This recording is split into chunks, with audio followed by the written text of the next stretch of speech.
Always a pleasure to have you. Thank you very much for joining us. Welcome to NSG News TV on YouTube. This is Pulse of the Week with your man, Kofi Asante Mensah. Welcome to the 26th edition, November edition of Pulse of the Week. It's a Wednesday, and it is calm over here in Accra. I'm here from our plush and luxurious studios here in the capital of the Republic of Ghana. Thank you for watching us wherever you are. We are grateful you are with us here on NSG News' Pulse of the Week with your man, Kofi Asante Mensah. This is the program that breaks down all issues for you, for your understanding, and for your consumption. We do comprehensive news analysis and we break the issues down. We unpack it. Today, I have a lot of stories to share with you from Sunday throughout to Monday, Tuesday, and today, Wednesday, 26th of November, 2025. And when I return from this breather, I will share all of them with you. Then I have great men as guests on Zoom for discussion. Mr. Mussa Dankwah, he's up with another survey, and we'll be interrogating him tonight. He is the Executive Director for Global InfoAnalytics and policy. Also, we have our security and social development, and also commentator online, Mr. Irbad, Ibrahim, will be joining us. Our CEO and media personality, Eamn Liquid, who is also the host of Hot Seat, would also be joining us for intellectual discourse. So stay with me. I come back with a bulletin where we update you on news from Ghana. Please, when I return, we'll have more to talk about.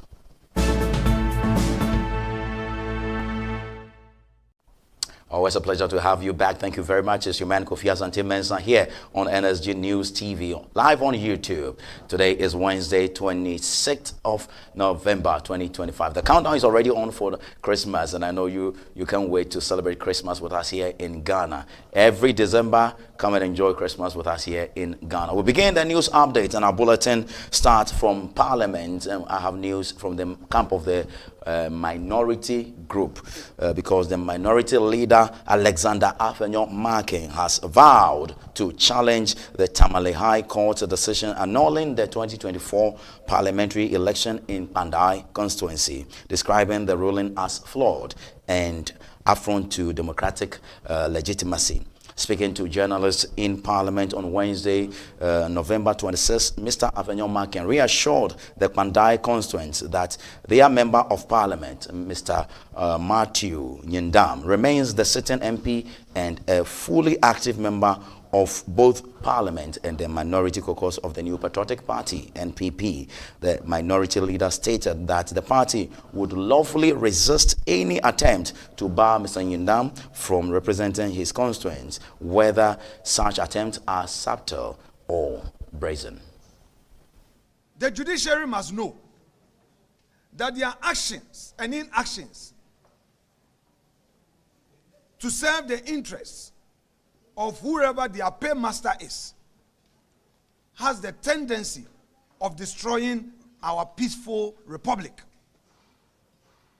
We will not mince words. They can conspire to call us one by one for a so-called contempt of courts. We are criticizing their shameful conduct. We are not afraid. We are ready to be in Insawam for their so-called contempt. The world will see their disgraceful conduct. We will not sit aloof and allow them to undermine the very rule of law that they are supposed to protect. How can a judge who calls himself a judge sit in court and misconduct himself in such a manner and expect the country to be quiet? Now here is where the matter becomes even more extraordinary.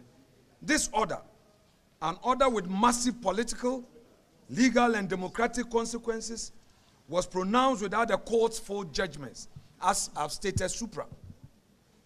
There were no written reasons, no factual findings, no legal analysis, just a naked directive issued into the public domain. And the whole constituency is now being told that there must be a rerun. I am a practicing lawyer of experience at the bar. I understand that courts occasionally deliver rulings with reasons to follow. But such a practice is the exception, not the rule. And it is never acceptable approach when the stakes are this.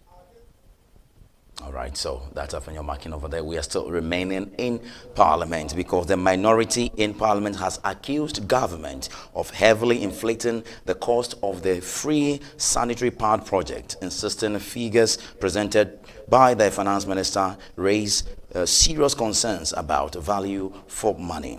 Addressing the press on Tuesday, November 25, the Member of Parliament for Old Tafo in the Ashanti region, Vincent Echo Asifwa, questioned why the government had allocated 292 million Ghana cedis for the supply of 6.6 million sanitary pads, a calculation he says does not align with market prices. They are distributed 6.6 million pads. They have repeated the same figure in Appendix 4A of the budget statement, he said. They have distributed 6.6 million pads. They have repeated the same figure in Appendix 4A of the budget statement. A simple calculation will tell you that 292 million Ghana cedis divided by 6.6 million packs of pad is 44 Ghana cedis, almost 45 Ghana cedis. The big question is, they came to this floor early this year when they were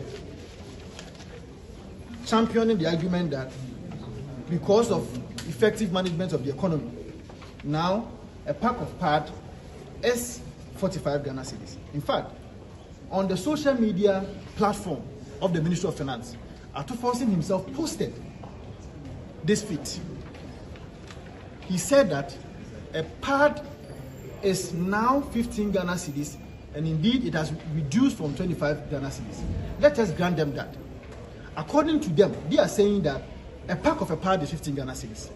How then do you now allocate 292 Ghana cedis and supply 6.6 million pads? What that means is that you are buying one pad for 44 Ghana cedis. This is what I raised on the floor of Parliament. To buttress the point, this is a friendly media station of the NDC, Wezo TV, where it is rightly quoted that they bought, or if you like, the price of Yas sanitary pad, which was 25 Ghana cedis in January, is now going for 15 Ghana cedis. So I have not said anything out of the blue. It is their own document, it is their own budget statement in 2025 and 2026, which is suggesting to the people of Ghana that one pad is 44 Ghana cedis. Today if you go to Malata, I know there are ladies here. I do not think that if you are buying a pad, as sought by the Minister of Education when he said that it is a pack, I do not think that when you are buying a pad, they just take a single one and give it to you. No. When we say a pack of a pad is 15 Ghana cedis, it is a pack and not a single one. And so the argument is that the media will have to join us to be able to intervene. Right, so that's a course for over there, and today brings an end to the budget debate, and there was a little bit of drama in the August House, more because of the Bandai issue. Honorable Matthew Nyindam also wanted to pass on few comments, and the majority won't allow that. And they are describing him as a persona non grata in the August House because he said must be declared vacant. So the Speaker of Parliament has also frozen the decision or the ruling on that very case by the second deputy. So tomorrow he will be in the hot seat to deal with it. So let's still be in Parliament because Honorable Governors Kwame Agboja has indicated that the New Patriotic Party left over 40 billion, I must say billion, Ghana cedis in unpaid road bills. This is how he put it. Mr. Speaker, I thank you for the opportunity to comment on a very realistic and forward-looking budget read on behalf of the President by the Finance Minister. Mr. Speaker, there's an issue that is of a national concern that I want to touch on before I speak about roads. Mr. Speaker, when I became an MP, one day I was there and I was told that the former MP of my constituency was taken ill. I quickly called and I was told that he needed to be airlifted from the whole government hospital to 37. I called Honorable Nitiwu, who was the Minister for Defense at the time. And then within the shortest period, he dispatched a military helicopter who airlifted Honorable Akoli to the Air Force Base and onward to Kolebu Teaching Hospital. Mr. Speaker, I'm saying this simply because the military provide services beyond what we think in our country. So when we are discussing providing support for the military, it is not merely to support them to fight wars. The military provide significant civil support services. Mr. Speaker, I listened last week when colleagues sought to critique government decision to retool the Ghana Armed Forces. In their view, the amount of money set aside to provide 4 new helicopters and then some 2 other aircraft for the use of the military and the executive was unnecessary. Mr. Speaker. All right, so Honorable Governor Kwame Agboja over there indicating that the new Patriotic Party administration, the Nadu Dankwah Kufuor administration, the Estoa administration, left some 40 billion Ghana cedis debt to the road sector. And this debate was basically finalized today, and there will be more tomorrow because the Speaker himself will be in a hot seat as decision will be taken in and around the Kwandai Member of Parliament, as the Tamale High Court has fully given the nod to the Electoral Commission to organize a new and fresh election in the Tamale, the Kwandai constituency in 30 days. All right. So let me, first of all, before I continue with the major bulletin I have for you by way of news from the Republic of Ghana, acknowledge the presence of our social security expert, social and policy analyst, Mr. Irbad Ibrahim. He has joined us on Zoom. Mr. Irbad Ibrahim, just to acknowledge you and continue. Good to have you, sir.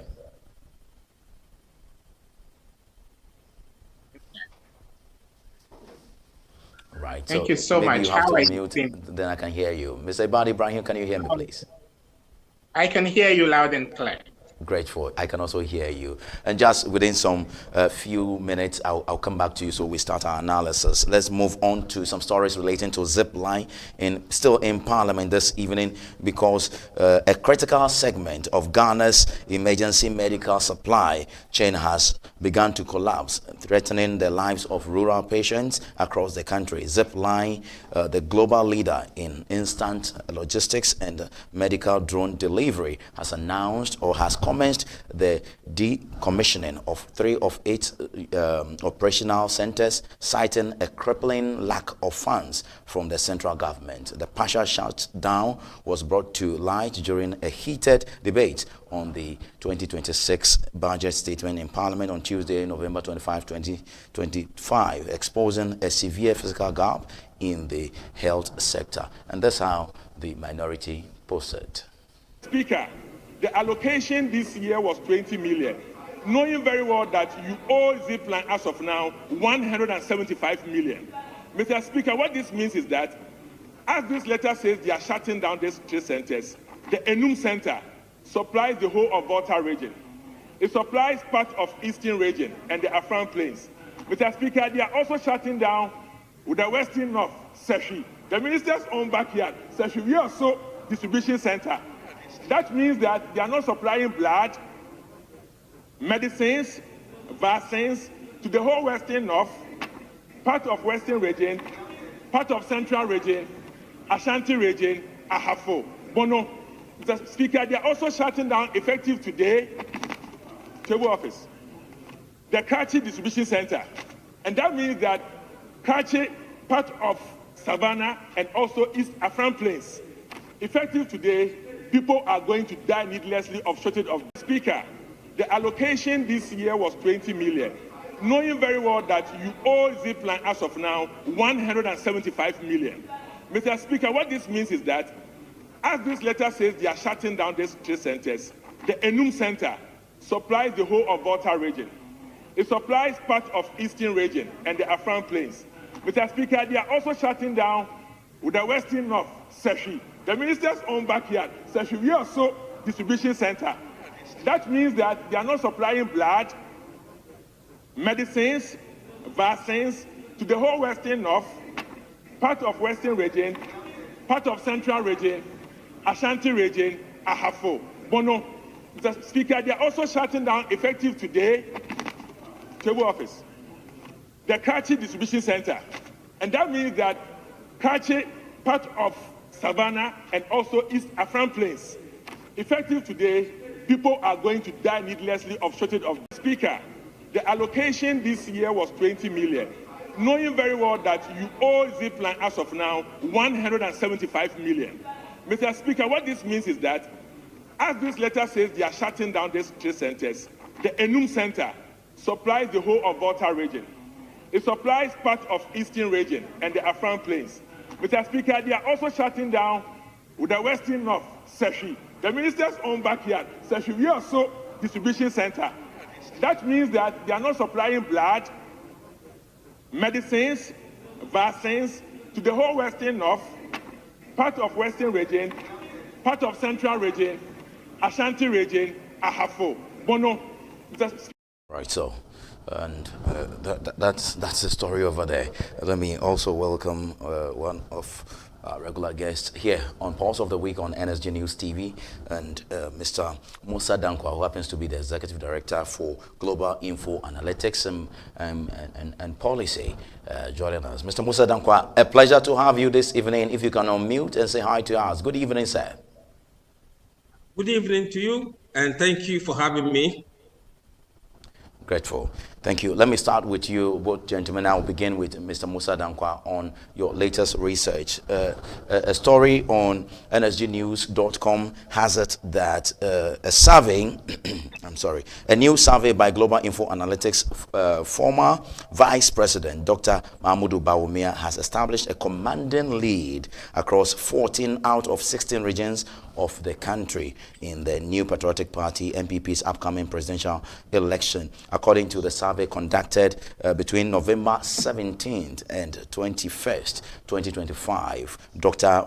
Bawumia is ahead in Ahafo, Ashanti, Bono East, Eastern, Greater Accra, Northeast, Northern, Oti, Savannah, Upper East, Upper West, Western, and Western North regions. The poll shows the contest is closely fought in the Central region, where delegates are almost evenly split, while Kennedy Japan maintains a lead in the Volta region. And the man who conducted this very survey, if I want to continue, there's quite a lengthy one on nsgnews.com, but the man who led this very polls or survey is with us here.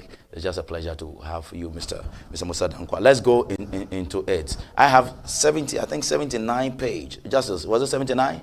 Yeah, 79-page document from your latest poll. We've gone through it one after the other, and viewers will be showing some of these figures to you as Mr. Mussa Dankwah presents his latest survey to us. Mr. Mussa Dankwah, please go ahead.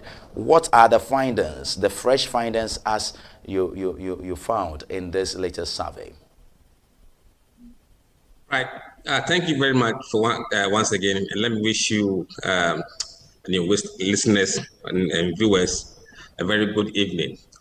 If you look at the polls for the November month, it is not radically different from what we did in October. Indeed, if you look at the numbers, both Bawumia and Kennedy dropped few points compared to last poll. But at the end of the day, the race remained largely unchanged, in the sense that Bawumia is leading with 43% of the vote, and Kennedy is behind with 18%. Now, interestingly, we saw a very dramatic shift in the race in Central region and Volta region, as well as Eastern region.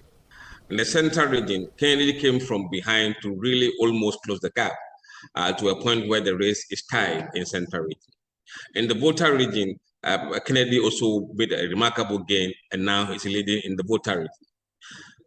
However, when it comes to the Eastern region, what we've seen now is head-to-head, Kennedy and Brana Champon on neck and neck, but Bawumia has taken a lead in the region. So we can see that Bawumia made some gains in the Eastern region, whereas Kennedy made huge gains in Central and voter region. But overall, the net effect was almost the same. Wow, that's intriguing. Now, let's move into it. What is making Ken lead in voter region? You know, he won the voter region the last time. Yeah. And voter region has been an anti-MPP area. So if you are an MPP establishment candidate, then you tend to get the backlash from that region. So if you watch in the last election, Kennedy won voter region, and we think he's going to win the voter region again this time around. But these are people who are card members and, of course, delegates of the Osono Party, the New Patriotic Party, even though they are in the voter region. Why do you think, because it's an anti-MPP region, they would also be targeting somebody like Kennedy Japan to be voting for him? Look, establishment, which is Bawumia, a de facto one, normally, you know, voter is a very unique place. And you can't completely isolate the people who voted from delegates. So it's the same people who are becoming or who have become MPP delegates. So the sentiment towards the MPP somehow may reside in them. So you can see that they are mostly supporting the insurgent candidate, which is Kennedy Japan. I'm not surprised that that is the case. But in the last election, Bawumia lost voter region. Mr. Mussa, how many people did you sample these opinions from? What was the methodology? We sampled 3,500 delegates across all the 16 regions. And it was a telephone call that was placed to delegates randomly. And at the end of the survey, we counted how many constituencies we had a rep from. From the survey, we had spoken to people from 267 constituencies in the country out of 276. Only 9 areas were not covered. Their age groupings? The data shows that majority of them, around 47%, are in the age of 35 and 44. And then between 45 and 54, around, I think, 15 or 20%. So the bulk of delegates are in this bracket. Very few ones are young voters. Okay. How about their educational background?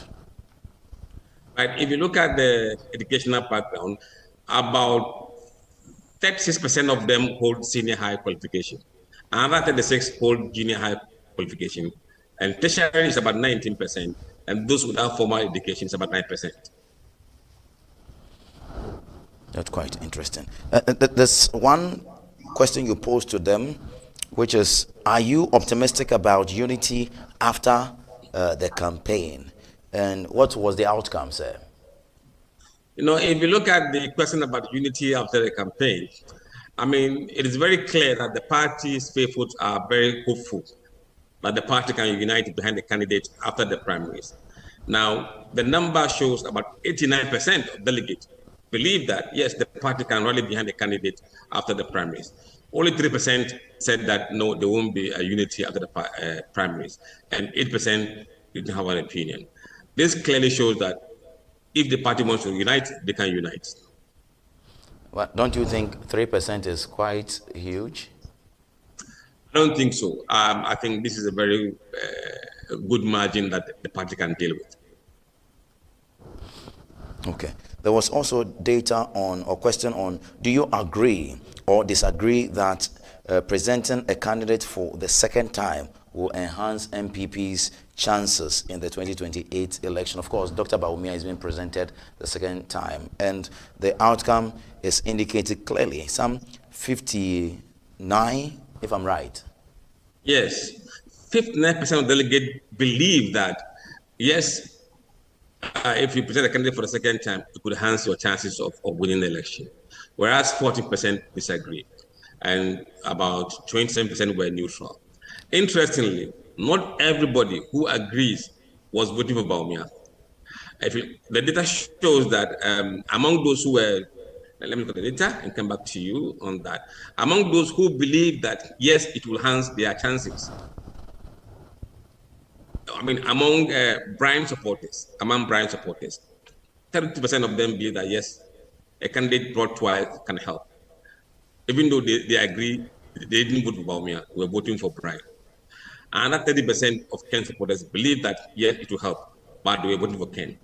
Another 20% of Edichum people agree, yet voting for somebody else, which is Edichum. But among those who are backing Bawumia, a whopping 92% agree to this statement. That's quite intriguing. Mr. Mussa Dankwah, let's move into the little part you mentioned and kept our budget 2026 in focus over there.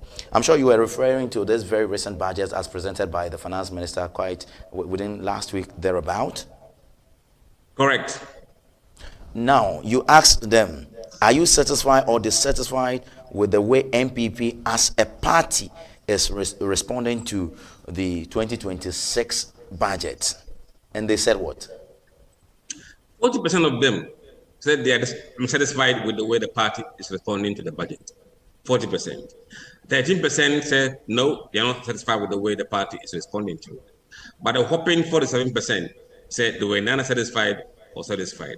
So if you look at it, majority of people who are MPP delegates are either not satisfied or neutral about the way the party is responding. Clearly, it shows that people are not enthused overall about the way they are responding to the budget 2026 budget. I want to go to Mr. Ibrahim. Mr. Mussa Dankwah, I'll be coming to you to help me appreciate the 2023 presidential election and do some comparison as you have the data here to the 2026, the upcoming one. Do some few comparison for me, but I'll come back for you to do that for me. Let me pick some opinions from Mr. Ibrahim. Mr. Ibrahim, this is the latest polls from your friend, Mr. Mussa Dankwah. He says Alhaji Dr. Mahmoud Bawumia is winning. What are your comments? I'm always full of praise. At this point, Mr. Mussa Dankwah is more than a friend. He's a brother, and we commend him for all the good work. And then kudos as well, sitting on the current activism and advocacy you're doing for equal rights in senior high schools. May your efforts yield a long-lasting result. I think, the way things are going, usually with political parties when they are in opposition, I want to associate myself with the fact that parties in opposition look fractured, they look irredeemable. We saw before the 2016 election, the suspension of a national chairman of an opposition party and also the general secretary. We saw videos at the party headquarters of the brandishing of a gun. Like you would say, the then opposition party was helplessly irredeemable, and there was no way the party could come together and fight for power. But eventually they came together and they fought and won. And then with the NDC as well, when it was in opposition, we all remember the drama when Dufour was to pull out of the primaries, the purported shenanigans and all that. You would also think that the party in opposition was badly battered and fractured, and it was bound to repair. But eventually, they rallied around the flag bearer, His Excellency Ibrahim Mahama, and the NDC is back to power. It's refreshing. And when observers like us who sit on the fence hear parties in power talk about their colleagues on the other side, when the MPP won in the 2000 election, we heard that the NDC would never come to power. And when the NDC won after the 2008 election, we heard that the MP would be in opposition. Some even give decades. So you'll be in opposition for 40 years. You'll never come to power until 2052. You know, these things are quite refreshing. But both political parties have over the years shown great resilience in times of adversity. So you don't have to underestimate the ability of an opposition political party in Ghana to coalesce and rally behind a candidate to fight for victory. So I agree with the assertion that has been made by Mr. Mussa Dankwah that the numbers show that if there is a free and fair contest on the 31st of January and a leader emerges, chances are the party will come together and unite for the battle in 2028. So I want to reiterate what I said the other time. If I were in the shoes of these political parties, I wouldn't play with the findings of Mr. Mussa Dankwah. I would read them as I do my dailies because they are so important. They are empirical. They've proven their credibility. The findings of Mr. Mussa Dankwah and his team have proven their credibility over time. And I dare say Mr. Mussa is the most credible pollster we have currently. So they shouldn't take these findings lightly. And then this shouldn't be complacent. That we are seeing people throw jabs at one another, say bad things about each other. Worse things happened in times past, but eventually parties came together, and political parties came together, one in opposition, and they fought for them. Both the NDC and the template to show for that. So I think these findings are very important. But as to the candidacy of Dr. Bawumia, expert in this area is Mr. Mussa Dankwah. But usually in Ghana, the disenchantment that is expressed when people gather at a base or on social media may not reflect the reality within the political parties. People are so attached to their political parties. Sometimes if they feel like if this candidate is the one who can win power for us, then they can shelve their personal interests in other people and throw their weight behind that candidate. So I see Dr. Brian Echampo emerging would be a credible candidate. Dr. Bawumia would be a credible candidate. Ken would be a credible candidate. Educhum and all others that have lined up. So 2028 will be quite interesting. And I believe it will fit the textbook definition of what Ghana's politics has taught us over the past 3 or 4 elections, that when parties are in opposition, they're able to unite and fight for victory. Thank you very much, Mr. Ibrahim. Let me come back to you, Mr. Mussa Dankwah, and help me do this comparison. 2 comparisons over here. You have it in your research, and it has to do with the 2023 election, presidential primaries of the New Patriotic Party, and also the upcoming one. And also, I think you did something in October, and also now November. I think there are some few changes over there. If you can take us through, please. Right. Let me quickly look at the data. If you look at the October polls that we conducted, in October, Bawumia was on 44%. Now on 43%. It's down 1%. Canada Japan was on 19%, now 18%, down 1% roughly. Brother Champo remained static at 5%, no change. Yawo Idichum was 1%, now nearly 0, so drop 1%. And so it's Canada Japan also 1%, now down to 0%. We saw a complete reversal of gains people made over the last period. And those numbers move from those candidates to what we call the undecided. Now, if somebody loses in a race and the number goes to other candidate, that is a good thing. But here, they all lost, and that number went to undecided. So people who are undecided have gone up compared to people who are declaring for a candidate. Now, on the question of looking at the race from 2023 angle, normally to see who is going to win, you can look at that from this data. Mm-hmm. Now, if you are going to win the race, you must do well to maintain your vote. And then also, you must do well to win the vote of others who were competing against you at the time. as well as those who did not vote. Now, if you look at the race in 2023, among those who cast their vote for Bawumia, 4% of Bawumia's voters have shifted from him to Brian Achampo. Another 6% shifted to Kennedy, and 1% to Educhum. So you can see that about 11% of Bawumia supporters have gone to his rivals, 11%.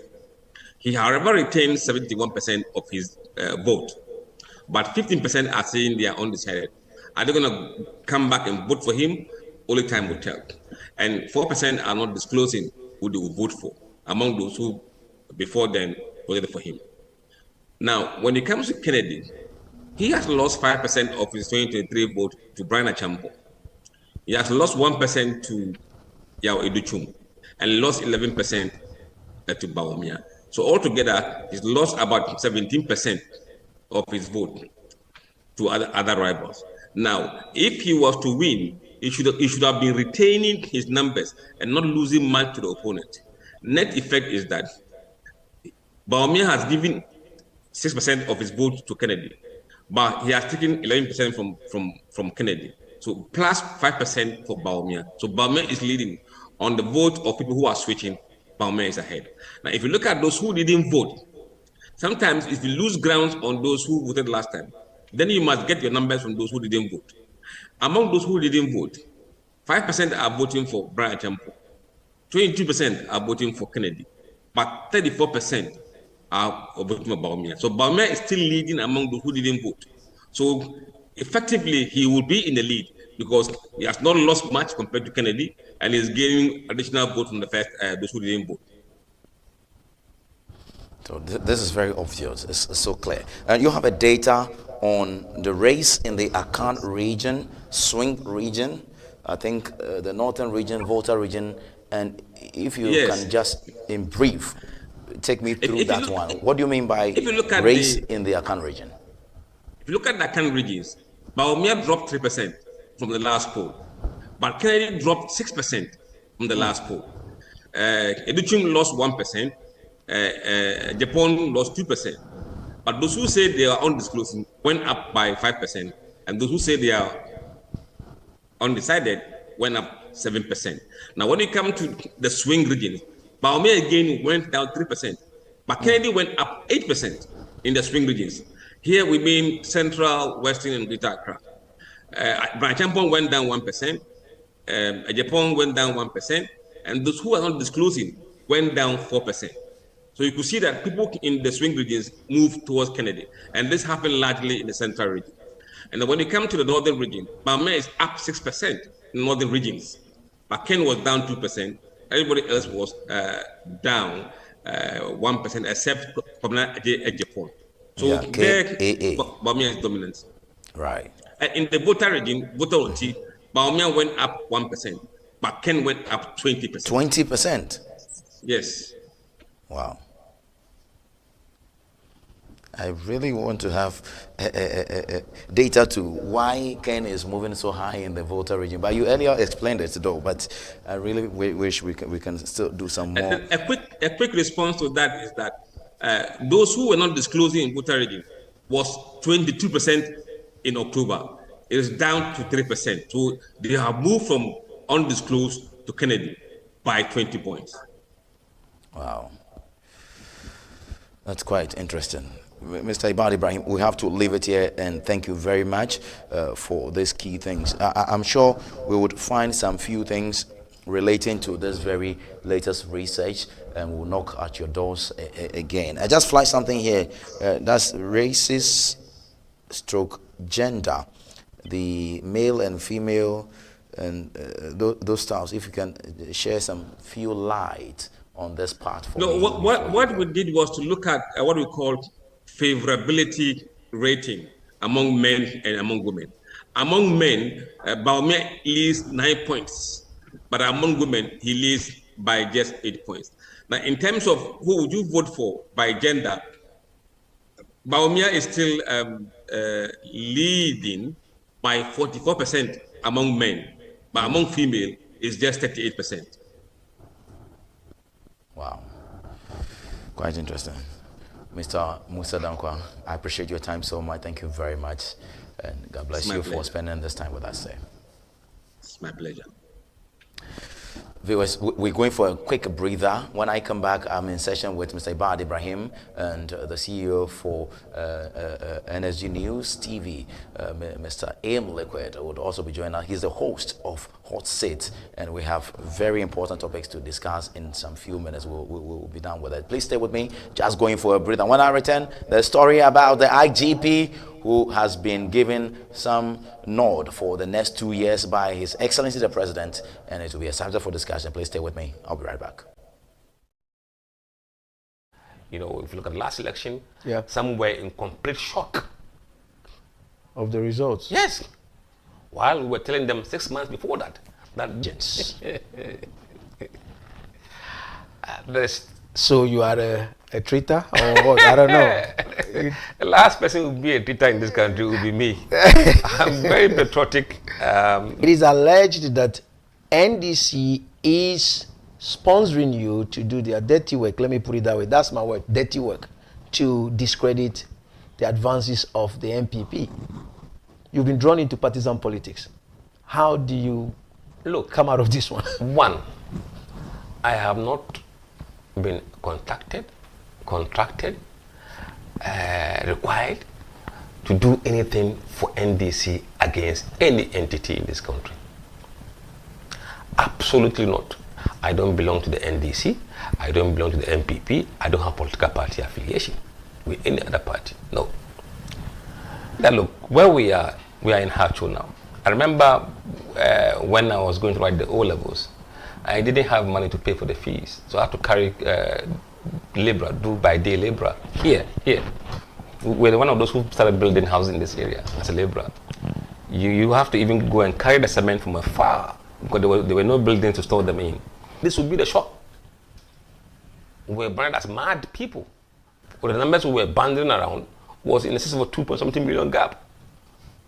We have to realize that the country, Ghana, has changed profoundly, even from 2016 levels. I think it wasn't Ghana government funded. No, it wasn't Ghana government funded. No, on your own you struggle, and then you go to Denmark.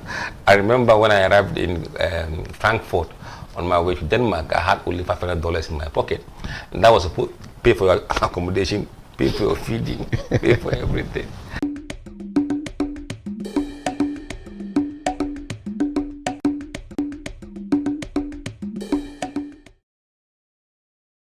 This is NSG News TV live on YouTube. My name is Kofi Asante Mensah, and this is 26th November 2026. I must say 2025. And it's a special one from here at our Mahia Studios, wherever you are watching us from. Thank you. Thank you. God bless you. And that was Mr. Mussa Dankwah. I still have Mr.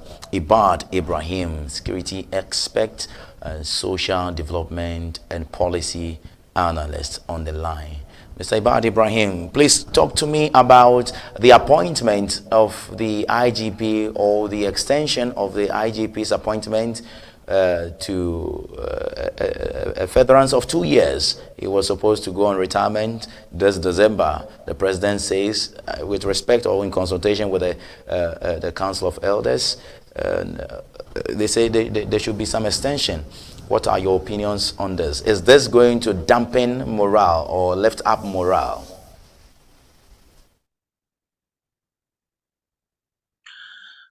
When you look at the portrait of the 1992 Constitution, the president, as head of the executive arm of government, is vested with the power to appoint and disappoint. So every single appointee, works at the pleasure of His Excellency the President. And if the president feels like in the past 10 or 11 months, the performance of maybe 8 or 9 months, and the performance of the current IGP has been stellar, and he feels like he can continue to work with him for 2 more years, and that is the complete preserve of His Excellency the President. It brings to the fore the discussion that do people really have to hang their boots when they can still serve. In various security agencies around the world, there is always a reserve. So the reserve can be called upon to beef up the numbers. But beyond numbers, you are talking about accumulated expertise, you are talking about experience over time and all that. And Yohono has moved around. COP Yohono has moved around. When it comes to electoral security, he's one of the best commanders we had. He headed the Police Intelligence Unit, PI. He's moved around the country as regional commander here and there. So to have succeeded Dampari, he has also come with his own, pair of, fresh sleeves, so to speak, a pair of fresh hands. He has come up with some initiatives. What was quite a surprise and was a revelation that marked the termination of COP Dampari. But I believe only time will tell why that happened. But Yohono has come with his own style. He's media shy. He's not in front of the cameras all the time. Quite a market departure from the modus operandi of his predecessor, who was a friend to the press. He was engaging media people all the time. This one is camera shy. But I believe that the results on the ground after the additional 2 years, how we compare the performance of the past 5, 7, 10 or so IGPs we have seen in recent times. And I would say, as in Kofi Asante, when you check the process, there's some positives we have seen in the past few months. Yohono has been at the helm of affairs. Armed robbery is not like before. Cases of armed robbery are not too rampant. You remember the days boys would tail or trail bullion vans and shoot the driver. Mr. Bawumia Ibrahim, you would have to adjust a little bit for me. Your line is getting a little bit bad. If you can do that for me. Let me go on the other Zoom line and welcome Mr. Eamn Liquid. Eamn, good evening. I don't know what is this over there. I think it's still evening. Good evening and welcome to the program, sir. Thank you. Can you hear me loud and clear? Grateful, I can hear you loud and clear. I was just going to ask about the performance of IGP Tete Yohono. Have we been able to assess his performance as experts in this industry very well for the president to give him the nod for another 2 years after I think he was sworn into office? And those are the videos you can see over there. My producers are showing you. That was his swearing in around March this year. So after March, April, May, June, July, August, September, October, and here we are in November. After how many? About 8 months. Have we been able to assess his performance? And if you are to assess his performance, Mr. Ibrahim, I want to begin with you. If you are there and you can hear me, what percentage are you looking at giving him by way of performance? I'll come to you, Eamn. Okay, so in terms of armed robbery cases, attacks on bullion vans, they are almost reduced to a zilch. We don't hear of such cases any longer. And again, Kofi Asante, the flaunting of ill-gotten wealth had become commonplace in Ghana. People were flaunting expensive cars on social media, mansions built over a short period of time. And this mountains taking over has really strengthened the interagency collaboration with Yoko, FIC, and others. And the police is at the forefront of some of the arrests. Some game boys have been extradited to the United States to face the full rigors of the law. So that has brought some moral sanity on the streets of Accra and other major cities like Kumasi and Tamale. So he has understanding what Interpol does, understanding extradition treaties between Ghana and the United States especially. We've seen some swoops take away some of these guys who are accused of being scammers. That was doing a great deal of damage to Ghana's reputation internationally. and driving away foreign investors and all that. So I would take the box on that as well and give him a tap on the back. And then again, he has decentralized police communication. At first, the shining star we saw was only the IGP. You wouldn't hear of regional commanders, divisional commanders, and district commanders. Everything was centralized. A statement had to come from Accra to give updates on ongoing operations and all that. But today, the various districts, the various divisions, the various regions are able to directly interact with the people. One unique thing about policing is this. I remember when I went to resolve an ethnic issue in the Ashanti region when Kofi Boachu was the regional commander. I met him at the airport and gave him the initiative I was to do in the region. The commander told me that all the laurels and credentials were going to the regional commander, but those at the divisional and district level were those really doing the work.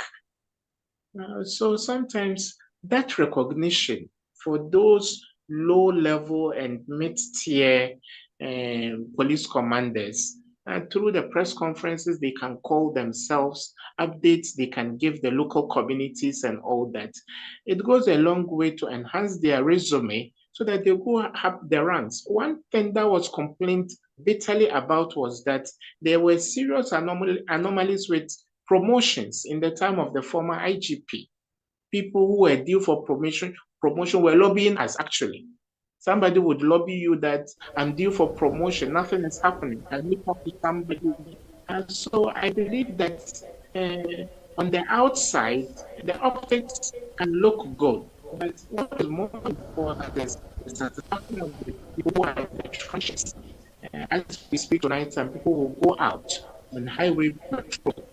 There's a 50-50 chance they will come and people will die. They and their commanders need to get the recognition they deserve. Therefore, decentralizing police communication has done a great deal of service to those at the lower level who are sacrificing for the Republic, which I believe is a positive in terms of the assessments we give this. Where he has failed, or where I would say we have collectively failed, is that we've not been able to tackle the other ethnic crises. So first, Mr. Bad, you have to take your time and say that one again. We have not been able to tackle what? Chieftaincy and ethnic related violence. First, it was only Boko, but today you can count many areas that were virgin and alien to ethnic disturbance. And look at Peru, for example. An Omahinic taking of the party. What has become of us? What is our strategy to tackle? And I think the solution still rests in how we tackle Boko. Politicians have been dilly-dallying with the Boko issue, and that is emboldening people in other areas to carry out these forms of ethnic violence. So we've not been decisive in Boko, we've not been strategic. This IGP, when he was a newly minted IGP, went to the palace of one of the feuding factions in Boko, and he was literally pleading that if the boys laid down their arms, they would be, integrated into state security, which for some people was quite an apology of an IGP to have said that. So, all right. Mr. Ibrahim, I want to come back to you pretty shortly. I don't know, I'm getting a feedback in the studio. I don't know if somebody's set is really on and the volume is quite high. I'm getting a little bit feedback here. Please, if you can check that for me. I want to come back to you, Mr. Ibrahim, on his performance relating to election, because within this year, we've held about 3 elections, 2 bar election and 1 continuing election here in Accra. I think we had Tamale Central and also Akwatia bar election. His performance, you would say, would be hot. Also, his performance relating to mine and supporting security with respect to mining in our country, Ghana. And let me go to my boss, Eamn Liquid, to pick your opinion, Mr. Eamn Liquid, your opinion on the appointment or the appointment extension of appointment by the president for the IGP to work some 2 years more, even though he was due for retirement December this year. Thank you, Kofi Asante, for inviting me to your most beautiful show with all the breakdowns. And yes, and Irbad, thank you for your contribution. I beg to differ a bit. I felt like that was more institutionalized in response, much more than the views of the people. What does the people feel? How do we feel about the fact that there's no consistency in how people are appointed and how their services are structured and extended? That's the only point. In that some were forced to go on, proceed on leave, even when they have so much time, with no justifiable or questions raised on their performance, per se. Some were forced out of office. So, Kwesi challenge the fact that IGP has not demonstrated his position as an IGP for him to get that extension. I kind of tend to agree, of course, but all the points Irbad has cited, they are justified. But the question is, what is the consistency in the way our governments behave? Because these positions, yes, they are part of the executive arm's decision as to who does what, but it's becoming more of a partisan driven who should be sitting where. Because at the time of Dr. Dankwah, applauding him for his performance. Police visibility has been everywhere. I was in Accra, police visibility has gone down. Normally, when I'm driving down towards the airport, you see motorbikes, you see police forces everywhere. They even stopped me on a number of occasions, but not anymore. Driving down to Volta regions, places where police used to stay and check, they were not there. So I beg to differ, but I'm not saying what Irbad is saying is not true. But as to the views of us, the people, I'm here speaking today as the people, not from any institution, how we feel that these, our elected individuals, they beg for our service and they choose to do what they want to do. And that's how we feel. This extension, that's how it feels, that I have the power to do whatever I want to do. As to whether Constitution grants him that permission to be able to do that, it is not unlawful at all. No, I'm not saying it's unlawful. They pick and choose as to when and how they apply this is what I'm putting into question. I'm not saying he has done anything wrong. Some were forced to go on leave. How do we've seen Auditor General, Accountant General, all these people, even Dankwah himself in his time of service was not out, but he had to go because the boss said he should go. That's all I'm saying. Because if you check now online and ask questions, Ghanaians are quite kind of skeptical about what is it, because 8 months or more into service, and then we said that there is enough data to support the fact that his performance is top-notch for extension. That's all I'm calling to question as a country person. But as to what Irbad said, yes, all is spot on, all the points, especially being a security personnel, privileged to information, he's not making comments out of the blue. They are fact-based, but I'm only speaking from country point of view, people point of view. That's my first response. Is the host of Court Sit here in at NSG News, and his name is Eamn Liquid. And we'll go back to Ibrahim Ibrahim. But I wanted to point something to you, Eamn. Now, police visibility is truly on, probably because of the Christmas. So when you left to the UK, they have upped their game relating to the Christmas celebration. I'm sure you'll come down for Christmas, so when you come, you will see police visibility quite up. On the occasion that I'm comparing, of course, as Christmas gets closer, I've seen even on your own program where you've shown that the police are getting ready and letting those visiting Ghana to say, look, security is up top notch, you're safe. That's fine, that's okay. But on every other day issue is what I'm saying. Should it be only Christmas for us to have police visibility? Hello? That's just my question, because the comparison that I was having, we went to Koforidua to make an interview there. Whilst there, driving just along the ordinary road, the police stopped us and checked our car.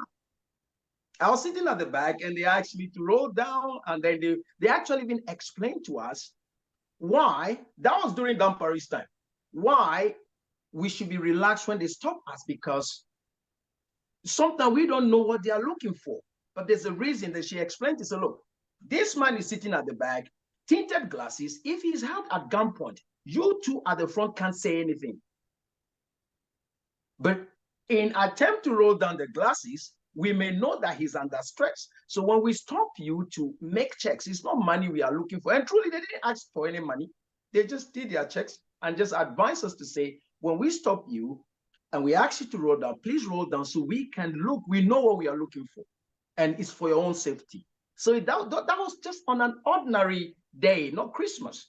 But thank IGP for beefing up security as internationals and intercontinentals are visiting Ghana, because we want Ghana to be the destination. Right. Because Ghana is a beautiful country. Right, thank you very much. And Mr. Ibrahim, this is very heavy on my radar today, and I want to get back to you on what you think Mr. IGP's performance would be in your box relating to election policing, election and policing mining. Let me not talk too much. Take me through what you think his performance is.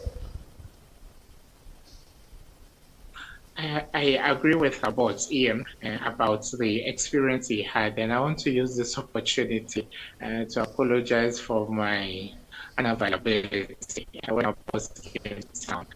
I hope to meet him in person in his next visit, but apologies, sir. You're welcome. I know you're a busy man. It's okay. We will make it. It will happen. We will meet. We'll have a good time. Thank you. Thank you very much. Thank you. Thank you for your great work. You're welcome. I think every IGP comes with his own using practical initiatives. Visibility was largely the initiative of former IGP Mohammed Ahmed Al-Hassan, who had served with the United Nations at some point. And it's understandable. When he was IGP in Mohammed's first term, a little over a decade ago, that was just around the time Kenya had been attacked. Ghana had lost a Council of State member, Professor Wono. And later in life, we had to travel to Kenya to help them with their counterterrorism efforts. So at that time, when you went to the Accra Mall, you would see some police visibility. You would see police officers and their pickups at major intersections and traffic lights, Kawukudi and other places. Whether subsequent IGPs were able to follow through on that, of course, Boko Haram became a big thing, Al-Shabaab a big thing, Burkina Faso has become a big thing and all that. But all this while, since Mohammed Ahmed Al-Hassan left, not a single explosive has gone off in the name of a terrorist attack against the Republic of Ghana. I had privileged information from the then National Security Advisor to the President at that time that 4- and 5-star hotels in Accra and elsewhere were given some enhanced directives to have scanners and all that, things that we didn't take too seriously before the 2013 attack at the Westgate Mall in Nairobi, which we visited later. I think it was the baby of Mohammed Ahmed Al-Hassan to deter crime by making police officers ubiquitous all across the capital, especially Accra. Then that came with the idea of motorbike patrols. And I'm sure, Kofi Asante, you saw some of those.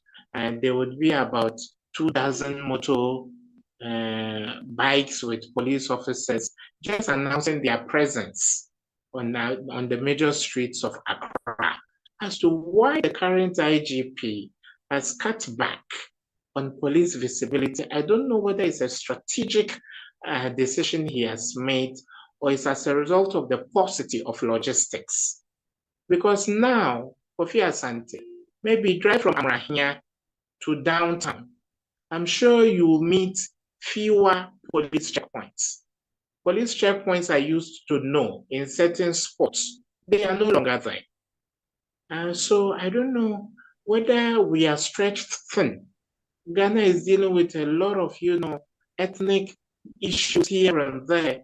Is it that we are stretched thin and therefore Accra, the center, the capital, doesn't have enough police numbers to continue the legacy of police visibility to deter crime? One of the things that will mark this IGP down is the rampant, spate of attacks by motorbike riders. Pedestrians are with reckless abandon their mobile phones that works their way, they get injured when they resist and all that. And most of Accra is dark at night. Most of Accra is dark at night. So will you say that is the responsibility of the regional minister or the municipal assemblies? That is the prescription of those in charge of internal security. Many places are dark, and darkness provides an opportunity for people to commit crime.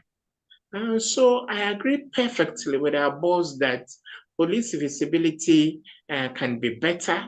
The festive season provides an opportunity to do a redemption. But beyond December, I believe that it is important for this current IGP to enhance police visibility, which is a deficiency. But on electoral successes, he led us into, he was in charge of operations in the past 2 or 3 elections. And in very difficult times, when you thought maybe the police would skew their operations in favor of one political party or another, he stood his ground. And people were arrested, ballot boxes that were stashed away with rigging in mind, regardless of that was in power. And when Mahama lost the election in 2016, Yohonu was the director of election, actually, for the Ghana Police Service. And then he made sure the transition was smooth. And we've seen his performance in recent by-elections, and we'll see in the next month or so in Pandai, in the northern part of the country. So I don't know whether these were the considerations the president had before taking a decision in this extension of appointments. But I believe that as we travel through the next 2 years with him, the deficiencies that are fractures in the wall will be exploited, like the lack of visibility of the police, as indicated by our boss, things will trumpet going forward. Right. Thank you very much, Mr. Ibrahim. Is it the Police Council or the National Council of Elders that advises the, I've forgotten, the president on choosing the IGP? Which national organization does that? On appointment, the security agency spawn their candidates. So you could be promoted based upon an advice from the police council, and after that, the earnings lies upon the executive. Someone said in the past, council of state members are like errand boys and girls. Well, you may choose to differ, but there is so much power in the bosom of the president. The president can do everything minus creating a human being in Ghana's constitution. So anything can happen, sir. Mr. Abe, let me come to you quickly on our next subject. Do you think John Dramani Mahama, His Excellency the President of the Republic, has taken Ghanaians for a ride? And when you have lost your defense and environmental science and technology minister, and you are not itching to a point, it's not any urgent. There's not any urgency to it, and he tells us we should go celebrate Christmas and the New Year. When we come back in 2026, he would appoint. Is it because there is no urgency in the defense ministry and the one who is acting with the finance minister is acting well, or the environment, science and technology plus innovation ministry is also being acted well? Do you find there's a sense of urgency in President John Dramani Mahamed's voice when he said, I'll do the appointment next year? I think he wants to save the government person some money. Right. I would be careful to say that he has taken them for a ride. Remember, he's in a position where informations are available to him. I will assume that there should be an information or intel that supports that decision to appoint later in next year. Perhaps he's trusting that the various arms that function under these departments, the heads are up to scratch and will discharge with or without a minister. We are the people who have been complaining about the number of ministers we have. So if the president has taken an initiative to hold back to see how these various arms will function without an immediate minister, I would think we should give him the benefit of the doubt that it is not a taking for a ride, but intel-based, it should be a good decision. Having said that, we as a country people, we have a responsibility to police ourselves. It's not only when there's a minister in place that we should do what needs done, ideally. So for me, I'm careful to say that he has taken us for a ride with respect to this decision. All right. Mr. Ibrahim, let me come to you. He says he will do the appointment, but next year, those who are speculating, they should stop. Go enjoy Christmas and New Year. Is he taking us for a ride? To speak on this is Irbad. That is field. He's a security think tank, so he should tell us. I'll drop the ball on him to say something.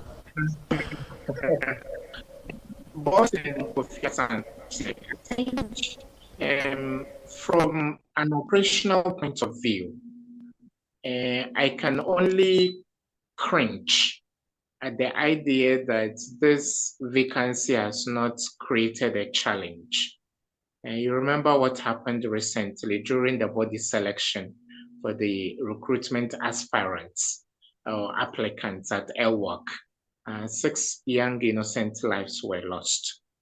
Some people attributed that to lack of leadership at the top because the army answers to the defense minister, which defense minister we didn't have at the time that stampede or disaster happened. His deputy, Honorable Judge Mfi, is someone I know, someone I've sat on a panel with. Has he learned the ropes to be able to fill the substantive position of defense minister? I hear other names bandied around. My schoolmate, Honorable Dr. Zaneto, we did security studies at Kofi Asante around the same time. She did security, gender and security. She spoke on behalf of her, group, and I spoke on behalf of the conflict, peace, and security, group. We went to school at the same time, and when we were brought together at the Defense Ministry, and to help with convincing Ghanaians to spend more on Ghana's defense, as a member of the Parliamentary Select Committee on Defense and the Interior, she sat just close to me. I may share the picture with you, Kofi Asante, later. So she's somebody I have correctly. If you can help me, please help me. You mentioned Bro Jemfi and also Zanato. The third one you mentioned is who? I've not mentioned anybody. These are the 2 names I've heard. Okay. Right. For me, both would be good choices for the president. Because Dr. Zaneto has conducted herself quite well since she went to Parliament. And again, just as the nation is going to bury her mother in the next few days, could it be a hint from the president that the timing is wrong for him to announce her while her mother is being interred in the next few days? So does he want the funeral to be done in that state so that In January 2026, he announces Zaneto in honor of the Rawlinses. Her father had a military background, and I believe even though that must have informed her decision to pursue security studies much later in life, I believe she grew up during the AFRC and PNDC era, and then through to the democratic era of the NDC, and she saw security and military and defense decisions being taken by her father. There are many ways people accumulate experience, and it could be by observation. So if the president feels she can duly represent her father and honor the Rawlinses by occupying a position where her father served before he carried out a coup and later became a democratically elected, it serves a certain legacy for the Rawlinses. So her name being bandied around for me is in positive light, but the boogeyman is the president. The buck stops with him. He says, hold on, I'll do the appointment sometime next year. He hasn't given a specific date. And I would also want to say that considering how Dr. Bawumia was with Mahama, maybe emotionally Ghanaians should give him a little more time. You know, it's customary of Ghanaians to drag our feet in replacing people we hold dear. It's just customary. That's why when you lose your star employee, you would want to leave the position for some time. Some of our mothers lost their fathers when they were only 40 or 42, and some would live for 3 more decades or 4 more decades without replacing our deceased fathers. It's customary of Ghanaians that let's show some more sympathy with the loved ones we have lost without replacing them too fast. Is that an emotional consideration? I can't tell. But when you put strategy and emotions together, I think I would tread on the side of caution that Ghanaians shouldn't rush the president into replacing these 2 ministers he held like his sons. He held so dear, especially Dr. Bawumia, until he's able to want to move on from that great loss. Right there. All right. So this is what I'll be doing. I've run out of time.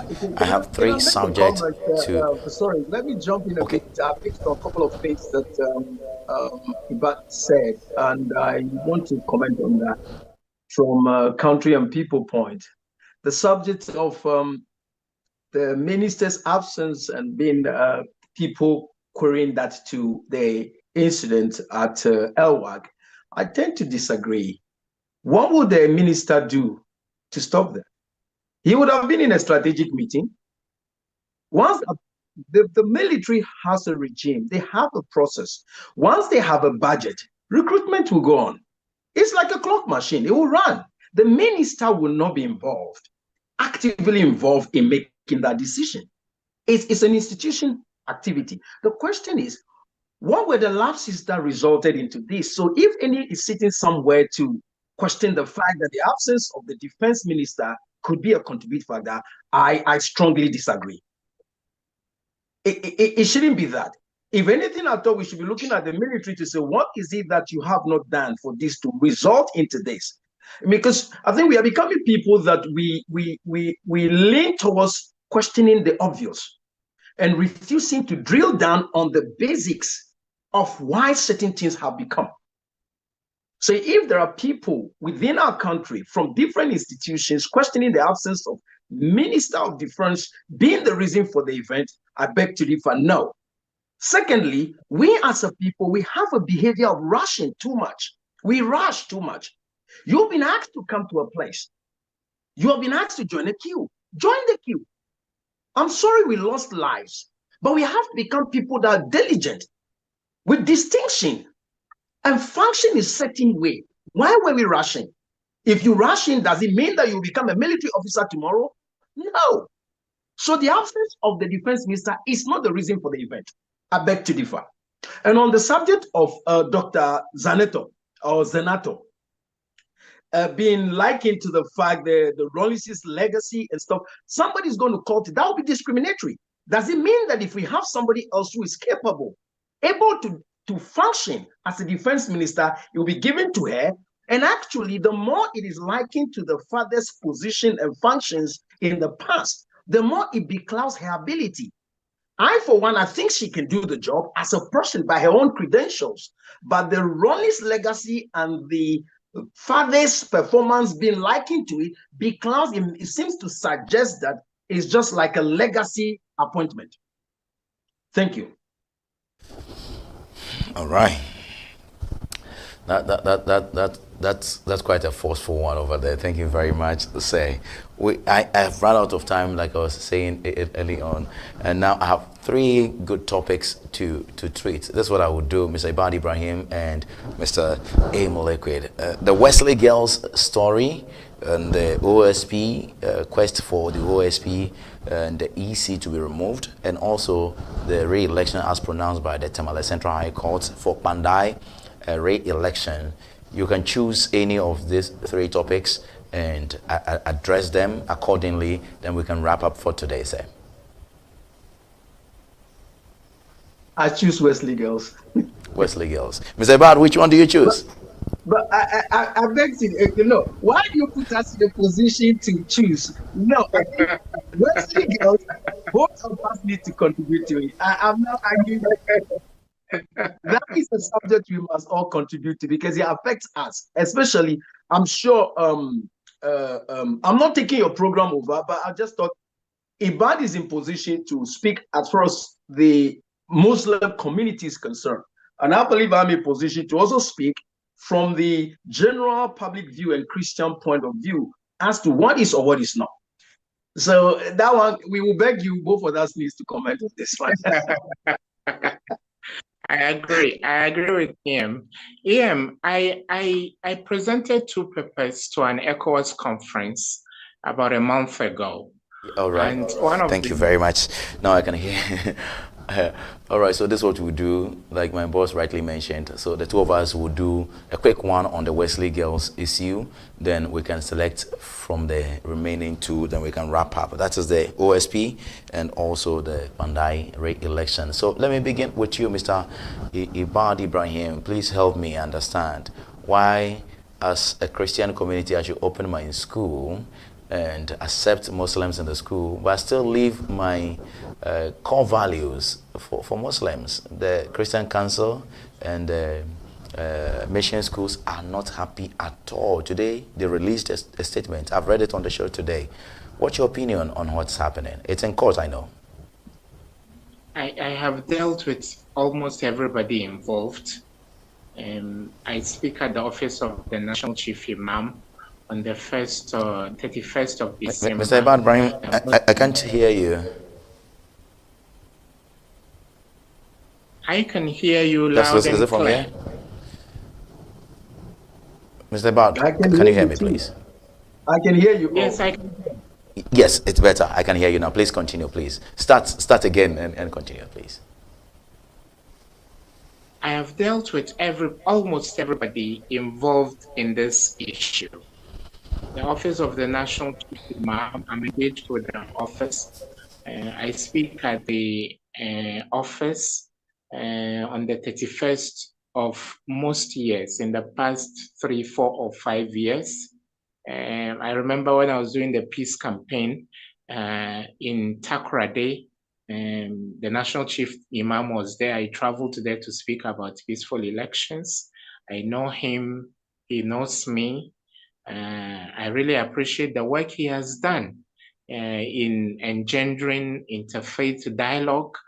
And then I deal with the Christian Council. Dr. Cyril Fayoshe, the General Secretary of the Christian Council, has been a partner. He's been to our office before. He's been a partner in some of the events we did with the Office of the Attorney General. I've spoken at events where he attended. We've put him on a panel before. So Ghana is a model of interfaith or Muslim-Christian harmony for many nations of the world. And about a month ago, Kofi Asante, I don't know if I told you, ECOWAS did a conference that presented 2 papers on anti-terrorist financing and money laundering. And one of the papers I presented was on the interfaith, and peaceful coexistence. And during the presentation, I projected a picture of a church and a mosque occupying the same space, which is a beautiful spectacle dotted across the country. When churches are backed or share a wall with a mosque, and the church can come into the mosque premises to park their cars. And the mosque can also roll our mats into the church premises or the compound to pray. How beautiful. Wow. And I think we didn't allow anything to drive a wedge between Muslims and Christians in this country.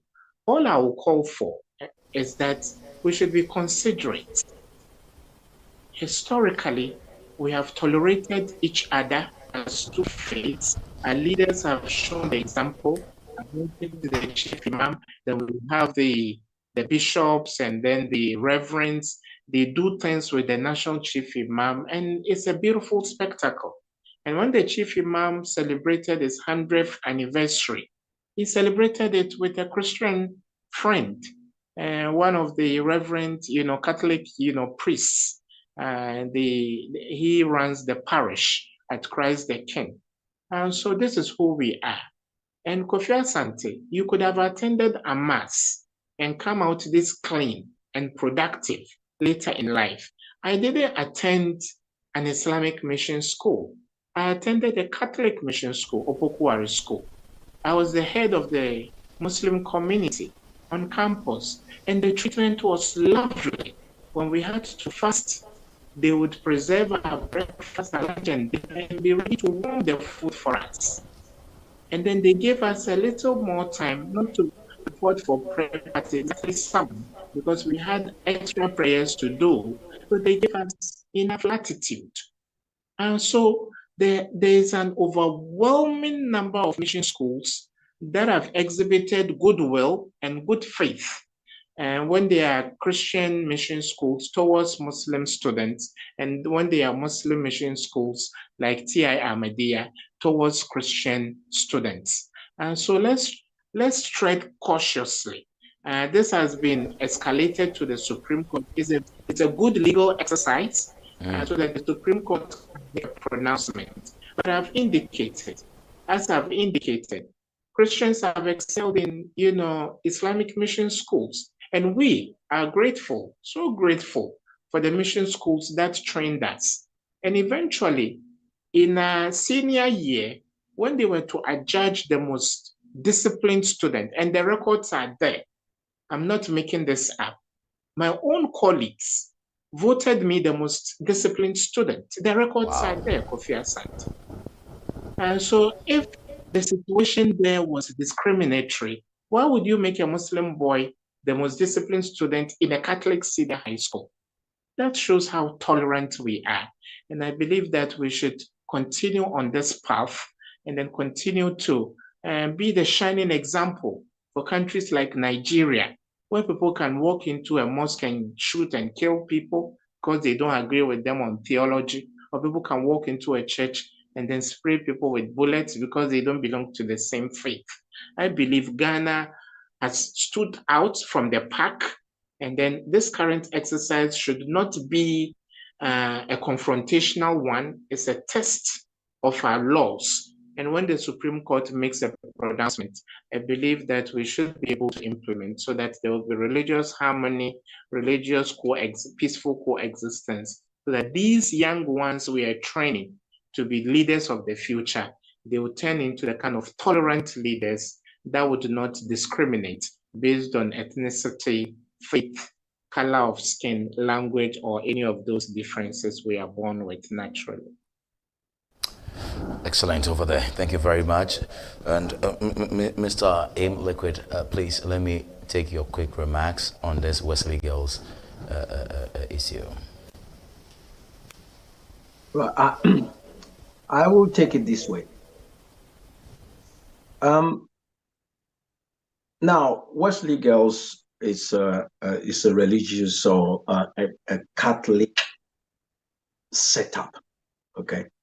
Now, I will attribute this to what happens when you go to Muslim dominant countries, even on holiday, and you have to visit, even though they are a bit lenient with women being in the country, but you have to dress decently, which is just common sense. But when you're going to any of their religious institutions, the mosques of visit, where they allow tourists to visit, you must put on if you don't have the hijab, you must put on some sort of scarf to cover your head. It's a requirement.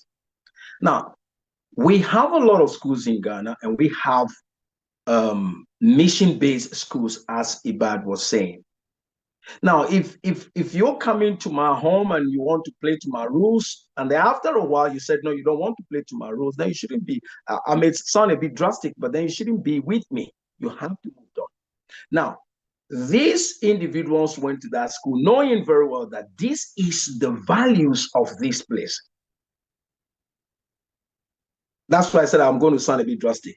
I agree to the religious harmony. One of the questions I ask is, all these religions that have been brought to, let me use the word brought to Africa, tends to divide us. Before they came, how were we? Okay. I'm not saying I'm not a Christian, but we keep fighting these religious fights, and that's one of the common fights to the point of sharing blood. My question is, was these things, these religions brought to us so that we will be like this?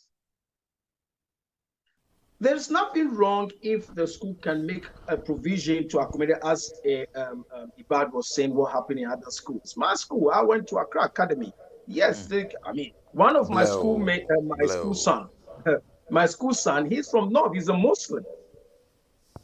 And we were together. But what I'm trying to say is that we also have to be tolerant of the fact that this institution has values that they will not back down on. Are we able to accommodate? If not, then let's find a different place rather than to say they must shift the goalposts for us. That means they should deny themselves how they live. That's how I'm going to come from. But the religious harmony, that one, I agree totally, because the level of fight, blood sharing across our continent, all in the name of these religions, is appalling. Who knows where this thing is going to go to after Supreme Court? We've seen fights up north all over the country because of religion. These religions are meant to put us together, but they divide us more. Even within the Christendom, one denomination doesn't like the other. What is the matter with us? Was it brought so that we will be like this, hate ourselves, not accommodating? It's annoying and painful when these things happen. So, but if I come back to, if I want to be more rational and come back to the whole subject, the question I'm going to ask is, the lawyer taking the matter to court, what is he trying to achieve? This is my value. This is how I live. You knew this before you came to live with me. Suddenly, you don't want me to eat my plan for 3 days. Like Irbad said, we are testing the laws. We are testing the laws. He should test the law all he wants, but me, I'll eat my plan for 3 days. You came to me. It's my house. I eat my plan for 3 days. You knew it before you came. But you opened the door for me to come in. You opened the door for me to come in. You have receptive. You have accepted me in, at least. You have to give me some space. And I brought you in, letting you know that I eat a plan for 3 days first thing in the morning. Now you've come and said that, oh, hey, a plan for 3 days is not allowed in the morning. It's not going to happen. Do you understand what we are? So where is the discrimination? It's my fault to let you in. Now you're telling me discrimination is where the people are not allowed to eat after the breakfast. Okay.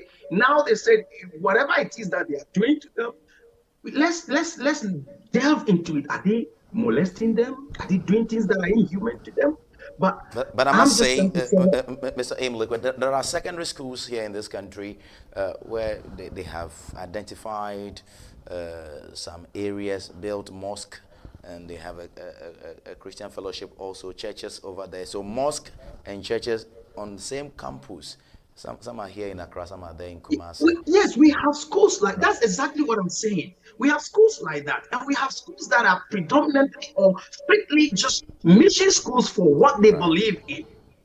Let's not cross the lines. It's just like going to Lolubi Seminary, where it used to be where they train fathers, or when you go through that place, the possibility of you becoming a reverend father is almost 90 or 100% high. And then you've gone there knowing that that is the nature of that school. And now you're saying that We should now realign to, but there's provision for you to be somewhere else. But I'm not saying that, hey, it couldn't be done. But if they are saying this is our values, we knew the values before you came in.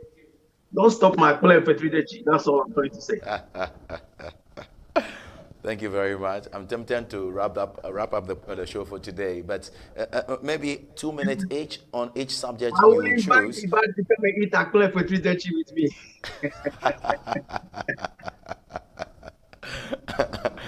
Justice has been cooking some here, so we've been eating some. Mr. Ibrahim, I have 2 subjects so we can call it an evening, a Wednesday evening. So please. Ibrahim, I was inviting you to apply for 3D.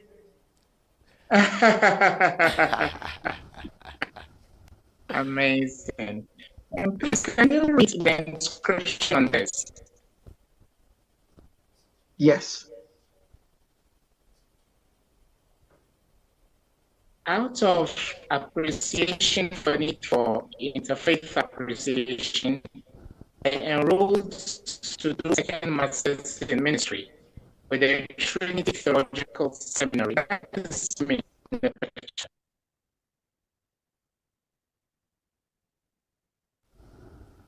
Mr. Ibrahim, unfortunately, your line is it better? Is it better? Did you okay. were you able to see that? Yes, yes, yes, it's better now. Yes, it's. Hello, Kofi, can you?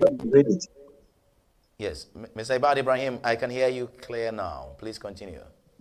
Can you read the card? Can you see it? Yes, I think that's you on the card. Yes. And that's Trinity Theological Seminary. Yes. Yes. I enrolled, surprisingly, Mr. Eamn, I enrolled to do a second master's in ministry. I'm a Muslim. I speak Arabic. I've worked with Palestinian ambassadors. I've, done a lot of things. I speak fluent Arabic. I can read the Quran. I've done a lot of things. But I went to enroll, and I was the only Muslim in my class.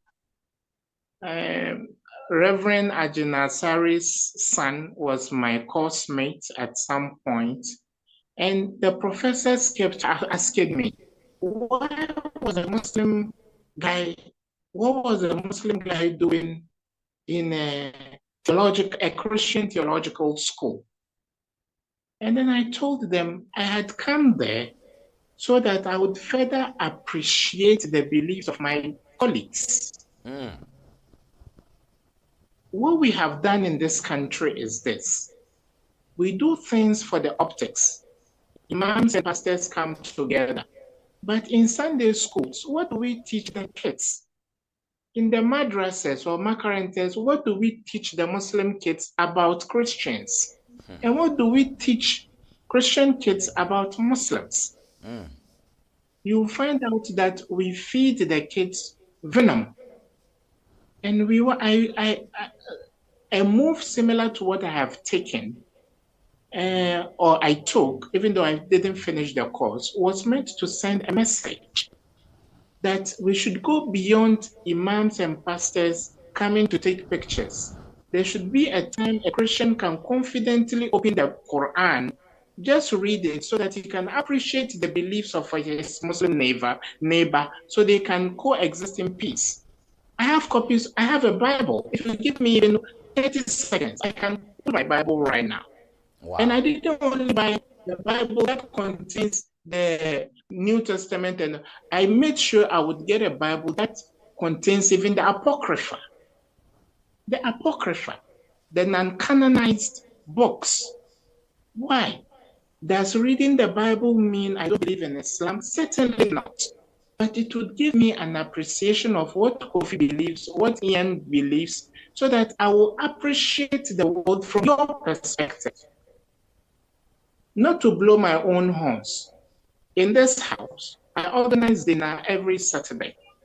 Just past this Saturday, It was the former Minister for Information that came and spoke to us. And I invite many people to come and speak to us. We break bread together with friends.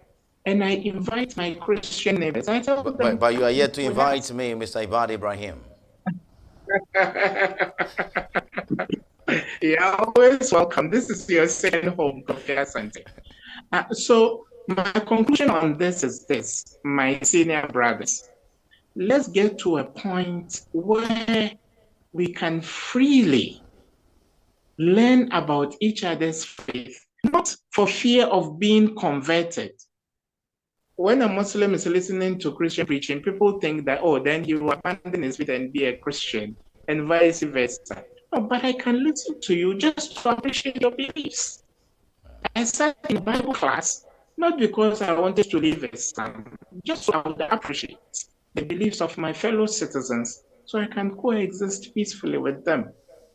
And so this Wesley Girls issue, as our boss has indicated, is a delicate issue, but it's a fruitful exercise. And so that eventually the mission schools who are on government subsistence, TIAMAS, even though built on Islamic values, is on government subsistence. It means Muslim churches are like pay taxes that are used to run the school, even though it's a mission school. Opokuwari School, Holy Child, Wesley Girls, they are all on government subsistence. So maybe the founding fathers had certain views of the outlook of these mission schools, but Ghana has evolved, and I think our boss indicated that, and no, I think Mussa Dankwah indicated that things have changed over the decades. And so I believe that this shouldn't drive a wedge between us. It should be a legal exercise that will engender religious, peaceful coexistence and an appreciation of one another's faith. That's an excellent one. And you got me melted. You got me so melted with your study of theology, even though you didn't complete that course. I'm so elated with that so much. Thank you very much. Eamn, you wanted to say something? Yes.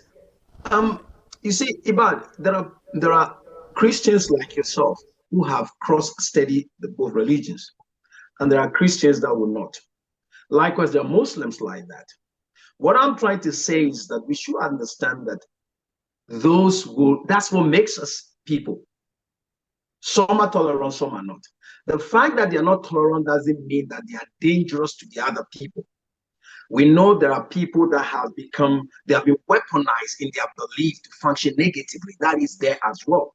But there are Christians who will not cross, and there are Muslims that will not cross. So let's assume that Wesley Girls is one of those institutions that will not cross.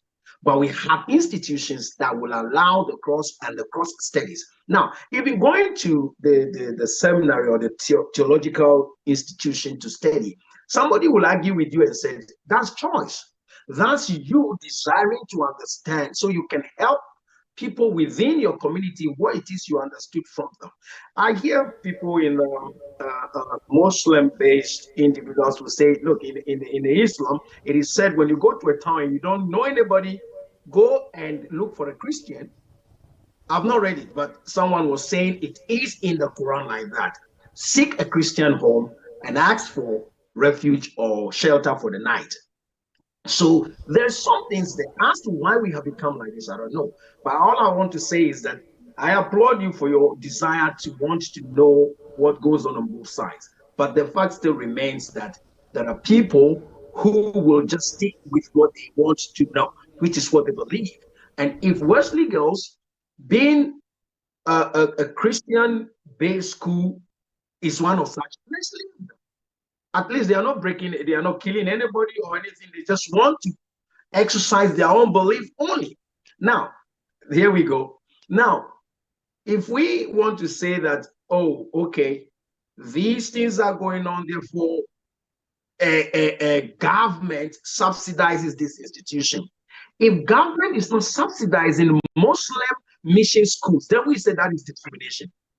But if government is subsidizing both Muslim-based institutions and Christian mission-based institutions, no discrimination here. But on the belief subject, There'll be some who will just say, look, what we want to do here is because we need core individuals that will champion what we believe. And I think that might be something happening, but maybe I'm wrong.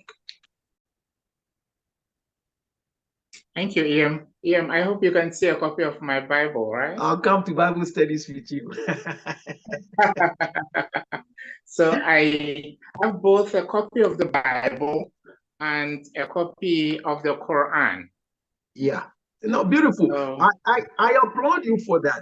What I want to say is that sometimes these things, for instance, I'm not blaming who is going to exercise these legal proceedings. It's better to go to the court than to go fighting, which is fine. But sometimes our leaders are the ones that draw the divisions more. Like you said, we were in school. We don't know who is what. The Muslims wake up and go and pray, and then we go to what. But once leaders begin to draw this line, it makes the problem. So, but hey, he's entitled to a fair trial. I wish him well. Thank you so much, Sidian.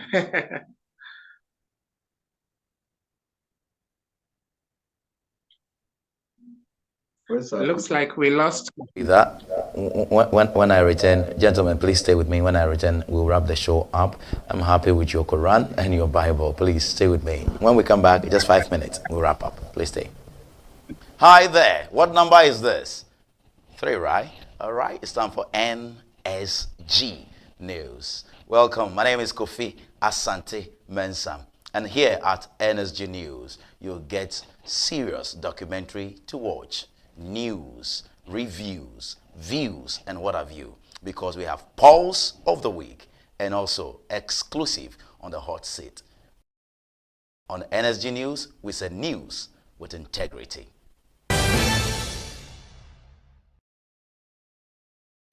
Always a pleasure to have you back. Thank you very much. This is Pulse of the Week, 26th of November 2025. It's a Wednesday edition of Pulse of the Week here on NSG News TV. We are streaming live on YouTube, and this is NSG News, news with integrity. Thank you very much. My name is Kofi Asante Mensah, and I have the two gentlemen on the line. Early on, you heard Mr. Mussa Dankwah in his pools, and now we have a media personality and CEO of NSG News, Mr. Eamn Liquid, also the host of Hot Sets here on NSG News. Mr. Irbad, Ibrahim is security expert, also social development and policy analyst, and we've been having discussion relating to the extension of the appointment of the IGP by the president, and also the appointment of Defense and Environmental Science and Environment Innovation and Technology Minister. The president says he will do that next year, and we've been analyzing the Wesley Girls issue. We're wrapping up this evening on two very major important issues. One has to do with the quest or the petition by about 15 petitioners or so, if my memory serves me right, who have petitioned the President of the Republic to remove two people, the EC commissioners and also the OSP. Apparently there was a demonstration in this country today. It was led by one Reverend Minister or a bishop, and Mr. Martin Pebu, lawyer Martin Pebu, went to help in that regard. And also this week we heard from the Tamale High Court indicating that there should be a rerun of the Pandai about election. The New Patriotic Party is not taking it kindly at all today. They leveled a lot of heated and hot allegations against the judiciary. You know, in the Israel government, they were quick to say, Monko court, go to court, go to court.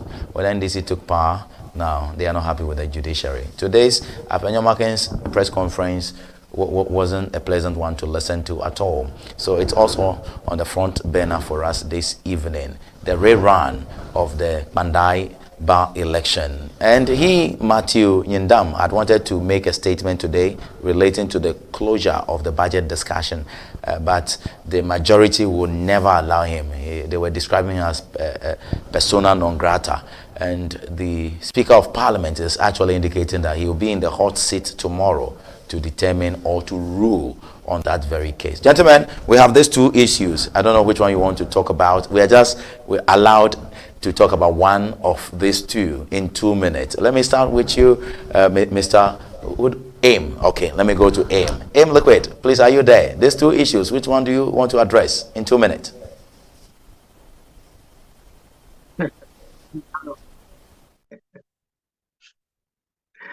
I don't want to comment on any of them, or I'm joking.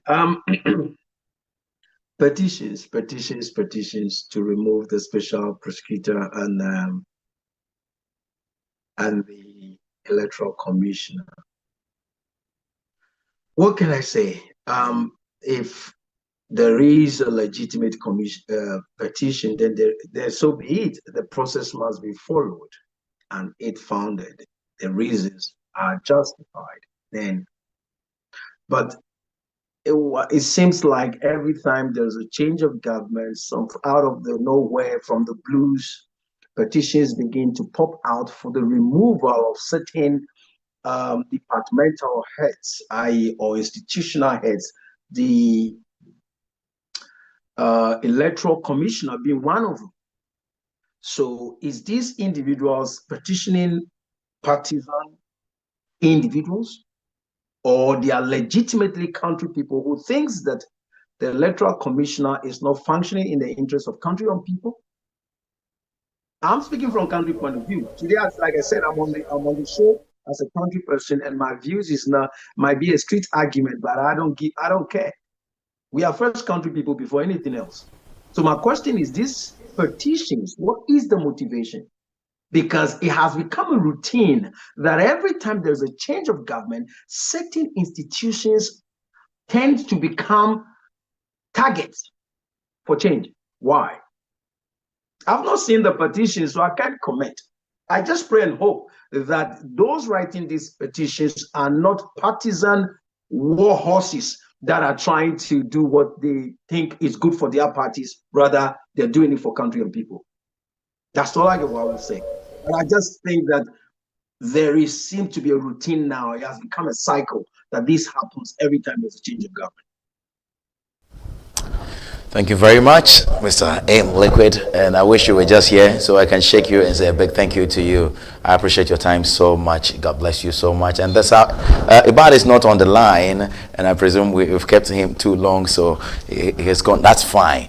And that's our show for today. My name is Kofi Asante Mensah. I want to say a big thank you to Mussa Dankwah, who has been a guest on the show, and also Ibrahim, our second guest on the show. Then our boss himself, executive producer, Mr. Eamn Liquid. Thank you so much. A big thank you to our secretary, Ziba. God bless you so much. And our operations manager, Justice Kluche. A big thank you to MCR and PCR, Kofi Berry, and our boss going Kofi Q. Kofi, Francis Enchi. Mr. Brown was also here to support us in the spirit and in physical. My name is Kofi Asante Mensah. Until we meet again, I say the press is the watchdog of the people, not the mouthpiece of the powerful. I'm leaving you in the hands of our beloved Daddy Lumba. Don't forget on the 30th. Is it on the 30th, Kofi? I think they moved it 1 week ahead, right? So it was on the 6th, they moved it 1 week ahead. So +7, that's about on the 13th of December. We'll be having that very funeral over here. And don't forget also, I think on Friday, the Nakunedu Ajiman Rollins goes home. Mrs. Rollins will be here to do this all over again. Kofi title need the catch me. Bubra. Kofi says Bubra. This one is Daddy Lumba. Title Bubra. Let's enjoy it. See you on Friday. Thank you.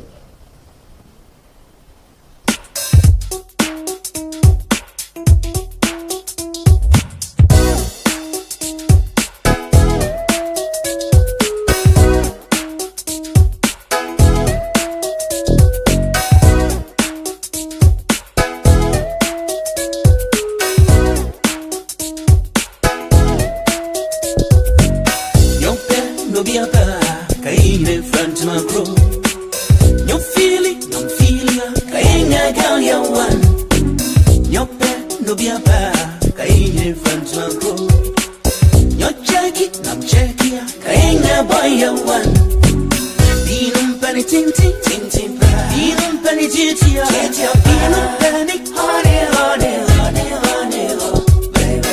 Pinum Penny, Tintin, Tintin, Pinum Penny, Chitia, oh, see, Pinum Penny, honey, honey, honey, honey, oh, baby.